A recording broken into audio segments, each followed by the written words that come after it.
En Asie, plus de 2 mois après le coup d'État militaire en Birmanie, le mouvement pro-démocratie maintient la pression malgré la répression. Près de 600 personnes ont été tuées par les forces de l'ordre depuis le 1er février dernier, jour du putsch.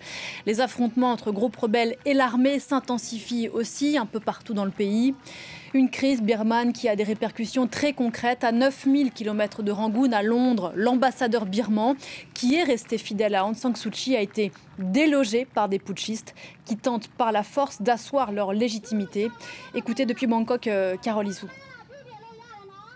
Cet ambassadeur qui, effectivement, comme vous l'avez dit, depuis le début, a déclaré sa loyauté au gouvernement d'Aung San Suu Kyi, eh bien, s'est fait déloger par son numéro 2, tout simplement, bien sûr avec derrière l'appui du gouvernement militaire. Et donc, cela place bien sûr les autorités britanniques dans la position assez inconfortable de devoir choisir avec qui traiter.